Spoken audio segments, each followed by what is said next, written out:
সম্মানিত সভাপতি মহোদয়ের অনুমতিক্রমে আজকের সেমিনার অনুষ্ঠান শুরু করছি। বাংলাদেশ ফিল্ম আর্কাইভের গবেষক ও লেখক জনাব মীর শামসুল আলম বাবুকে আহ্বান জানাচ্ছি।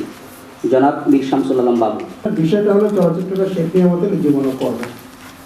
তো এইটা শেখ নিয়ামতের যেহেতু অনুদান নিয়ে বেশি সবগুলো ছবি করেছেন, তো শুধু অনুদানের একটা অংশ আমি এখানে উপস্থাপন করছি। সেটা আমার পুরো গবেষণার, আপনারা যদি সেকেন্ড পেজটা দেখেন, কভার পেজের পরের অংশটা, সেখানে আছে অধ্যায় বিভাজনগুলো আছে। অধ্যায় বিভাজনগুলোর মধ্যে একটা আলোচনা, মানে চলচ্চিত্রটা শেখ নিয়ামতের জীবন, তারপরে তার কর্মজীবনের 5 নম্বর অধ্যায়টা, সেটা হলো চলচ্চিত্রের সরকারি অনুদান ও শেখ নিয়ামত আলীর চলচ্চিত্র।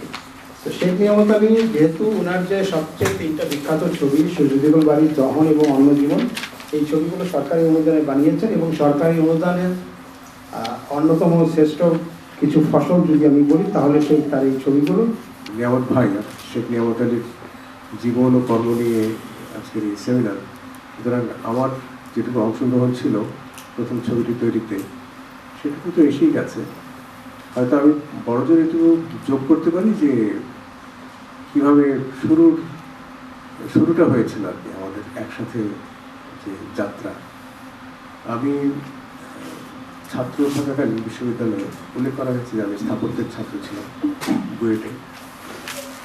67 সালে আমি প্রথম চলচ্চিত্র সংসদ আন্দোলনের সাথে জড়িত হয়েছিলাম। পথের পাঁচালী পড়ে আমার প্রথম মনে হলো যে আমি যদি কখনো বড় হয়ে গ্রাম থেকে বেরোতে পারি, পড়ালেখা করতে পারি, তাহলে আমি ছবি কী করে বানাতে হয় শিখবো এবং পথের পাঁচালী আমি ছবি বানাবো। এটা ঘটনা হচ্ছে 57 সালের। ততদিনে 2 বছর আগে কিন্তু পথের পাঁচালী তৈরি হয়ে গেছে, দুনিয়া জয় করে ফেলেছে। আমি কিচ্ছু জানি না এগুলো, যে পদক্ষেপটা আমি নিয়েছিলাম নিয়ামত ভাইয়ের সাথে। তার ঘটনাটা হচ্ছে নিয়ামত ভাই এর আগে কেন জানি না আমাকে 2বার দুটো চিত্রনাট্য পড়তে দিয়েছিলেন। তো এইভাবে তার সাথে যোগসূত্র তৈরি হয়েছিল আমার একসাথে কাজ করার, বা আমার মন্তব্য, ওনার ভালো লাগা না ভালো মন্দ লাগা, একটা দুজনে কেমন যেন একটা কাজের বন্ধুত্ব গড়ে উঠছিল তখন থেকে। গৌরবান্বিত কিছু পুরস্কার যেগুলো পেয়ে খুব মানে অহংকার বোধ করতে পারি আমরা এবং আমাদের রাষ্ট্র সহ। তো সেগুলো পর্যন্ত অনেক সময় ভেঙে গিয়েছে, সার্টিফিকেটগুলো কিছু জায়গা ছিঁড়ে গিয়েছে, কয়েকটা এদিক হারিয়ে গিয়েছে। তার সত্ত্বেও কিন্তু দেখা গিয়েছে যে বাবুভাই যখন আমাদের বাসায় গিয়ে আবার কাগজপত্রের যে টানটা খোলা হলো, একটা বিশাল টান। 3টি তথ্যসূত্র পাশাপাশি চলে আসছে, যেখানে লেখকের কোনো ভূমিকা নাই, কিন্তু নিয়ম হলো একটি তথ্যসূত্র দেওয়ার পর দ্বিতীয় তথ্যসূত্র আসার আগে গবেষক তার নিজের কথা বলবে। তাহলে এই যে 3টি তথ্যসূত্র পাশাপাশি বলতে মনে হচ্ছে যে উনি এখানে উপস্থিত। এই বিষয়টি যিনি তত্ত্বাবধায়ক আছে তিনি অবশ্যই এই বিষয়টা দেখবেন আর কি। এটা পৃষ্ঠা নাম্বার হলো সম্ভবত, আমি একটু যাই, নিশ্চয় পেয়ে গেছি, 5 নম্বর পৃষ্ঠা। আপনারা একটু লক্ষ্য করে দেখেন, এটা আছে অনুদানপ্রাপ্ত 4টি চলচ্চিত্র প্রস্তাবে 5 জনের মধ্যে সবচেয়ে অভিজ্ঞজন নানা যৌক্তিক কারণে চলচ্চিত্র নির্মাণ সমাপ্ত করতে পারেননি। নানা যৌক্তিক কারণ আমি তো জানলাম না, নানা যৌক্তিক কারণ যিনি গবেষক অবশ্যই যৌক্তিক কারণগুলো স্পষ্ট করে দিয়েছেন। শাকির ভাই যখনই আমাদের কোনো মিটিং টিটিং হয় উনি আসেন, সেজন্যই আমরা বলি শাকির ভাইকে আমরা একটু প্রাধান্য দিই, যেহেতু ওনাকে পাওয়া যায়। আর নিয়ামত ভাইকে আমরা তো পাইনি, খুব রেয়ার পেয়েছি, আমি তো 2 দিন পেয়েছি মাত্র। হ্যাঁ, ওনার হয়তো আরও যদি থাকতেন, আরও ভালো কাজ করতে পারতেন, ওনার কাছ থেকে আমরা আরও ভালো কিছু আশা করতে পারতাম, কিন্তু সেই সুযোগটা আমাদের আর নেই। বাবার কাছ থেকে যেটা গল্প শুনেছি, বা যখন আড্ডা হতো বাসার মধ্যে, বাসায় বাড়ির আমার কাকু, আপনার কাছ থেকে এরকম শুনেছি, নিয়ামত ভাই আপনার ছেলেটা কত বড় হয়েছে, তখন বলতেন, হাত দিয়ে বলতেন এত বড় হয়েছে। তা আসলে এই কারণেই বলছে যে আমি বাবাকে খুব কম সময় দেখেছি। এক সময় সকালবেলা দেখতাম বেরিয়ে যেত, আর রাতে দেখতাম না। রাতে আসলে আমাকে শোয়া অবস্থায় পেতেন আমার বাবা। চলচ্চিত্র বানাতে গেলে প্রথম যে উপকরণটা লাগে সেটা হলো অর্থ। মেধা থাকেই, মেধা থাকলে হয় না, অর্থের যোগান। সে অর্থের যোগানটা সরকার থেকে এসছে, অনুদান থেকে এসছে। তাই এই মেধাগুলো বেরোতে পেরেছেন।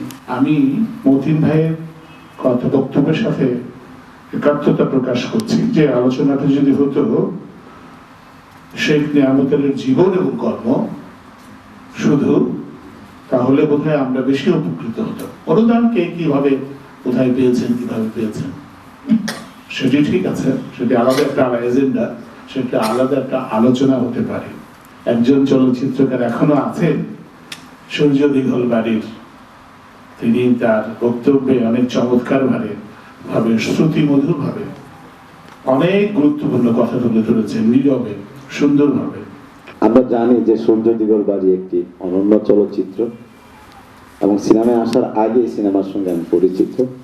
80-র মাঝামাঝি, 80-র দশকে সিনেমায় তো আসে 89-90-তে, এবং সেখানে একটা নাম লম্বা করেছিল মসিউদ্দিন শাকের ও শেখ নিয়ামত আলী, কিন্তু ওটা ছিল না চিত্রালী বা কি পত্রিকা। আমরা বলতাম যে একটা পরিচালকের নাম এত লম্বা হোক কিভাবে, কারণ আমরা কবির চৌধুরী, কাজী জহির এইসব নামের সঙ্গে খুব বেশি ঘনিষ্ঠতা ছিল। ইবনে মিজান, ফজলুল ইসলাম, এই নামগুলো খুবই ঘনিষ্ঠ, এত লম্বা নাম হয় কি করে। একটা সময় তো সিনেমায় আসলাম, অনেকের সঙ্গে পরিচিত হলাম। 2003 সালে নির্বাচনে দাঁড়িয়ে পাশ করলাম ভোটের জন্য, মায়া কাননে গেলাম, শেখ নিয়ামত আলী সাহেবকে সালাম করলাম। একটা স্মৃতি আমার আছে তার সঙ্গে, তার পুরস্কারগুলি দেখার সুযোগ হয়েছে সেই বাসায়। উনি অত্যন্ত একজন বিনয়ী মানুষ, অত্যন্ত সমৃদ্ধিশীল একজন মানুষ।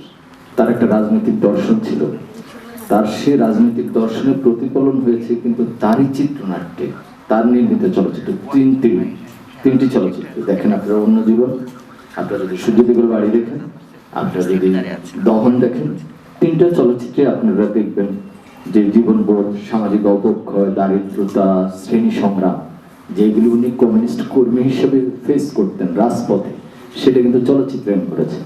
বাবুকে আমার বিনীত অনুরোধ থাকবে যে আপনি ওই যে আমাদের যে অনুদান প্রথাটা ইত্যাদি না করে যদি মানে বিষয়টাকে গুরুত্ব দেন ওনার জীবন ও কর্ম, তাহলে জীবনের পাশাপাশি ওনার কর্মের বিষয়টা হাইলাইটস হবে।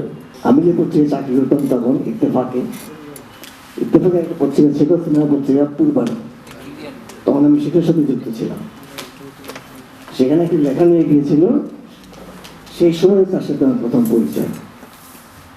প্রথম আলাপেই তার সাথে আমার যেটা মনে হয়েছিল যে মানুষই ভালো লোক, তবে কথাই বেশি বলে। এবং আরেকটা জিনিস যে তার মধ্যে ছিল সেটা হচ্ছে সে অস্থির প্রকৃতির লোক।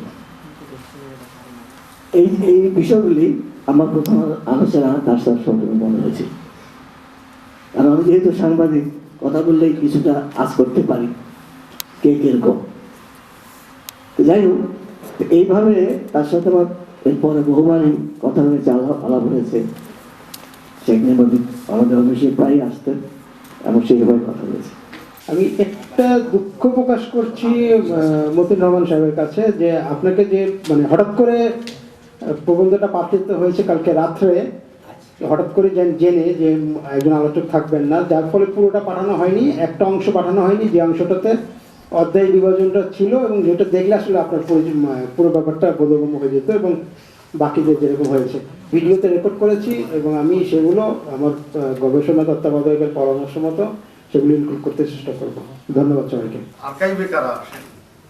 আর্কাইভ হলো এখানে লিভিং কিছু নেই, একেবারে চলচ্চিত্রগুলোকে স্ট্যাক করে রাখা ভবিষ্যৎ প্রজন্মের জন্য। যাই হোক, তো এই মানুষগুলোর প্রতি আমি খুব বেশি কৃতজ্ঞ যে আমার মুরব্বী একত্রে সেন্সর বোর্ডে কাজ করেছি। ছোট্ট ছোট্ট দুই একটা পয়েন্ট বলি, সেটা হলো যে ব্যক্তিকেন্দ্রিক যখন গবেষণা হয় অধিকাংশ ক্ষেত্রেই ওটা একটা জীবন গল্প হয়ে যায়। এই বিষয়ে রিসার্চারকে খুব একটু ভাবতে হবে।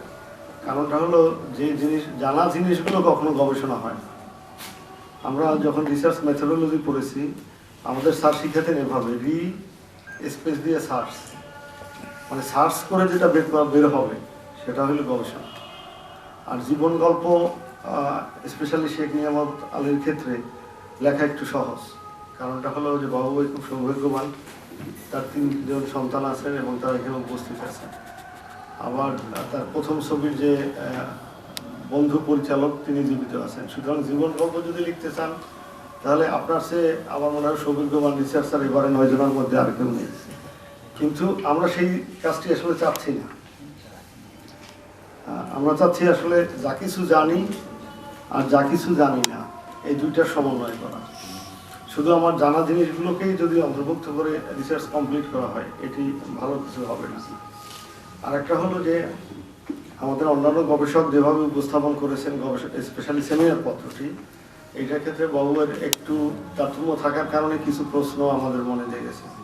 সেটা হলো যে আমরা একটা চ্যাপ্টার নিয়ে আলোচনা করব বা একটা বিষয় নিয়ে আলোচনা করলেও টোটাল ফ্রেমওয়ার্কটা কীরকম হবে, মানে রিসার্চ মেথোডোলজিটা কী হবে, আপনি কোন পদ্ধতিগুলো অনুসরণ করবেন, সেই বিষয়গুলো আসলে আমার মনে হয় আবার যেমন আমরা আলোচনা করতে গিয়ে চলচ্চিত্রের সরকারি অনুদান টোটাল পেপারটাই সেরকম, but it could B A chapter only, মানে এটা গবেষণা কর্মের একটি চ্যাপ্টার হবে। বাবু ভাই হয়তো তাই করবেন, কিন্তু গবেষণা করতে গিয়ে যদি তার অন্য বিষয়গুলোকে শুধুমাত্র তাকে এমফেসিস দিয়ে আগানো যেত, তাহলে হয়তো আমাদের যারা এখানে উপস্থিত আছেন দর্শক এবং চলচ্চিত্র সংশ্লিষ্ট মানুষ যারা আছেন তাদের জন্য বোধগম্য হতো।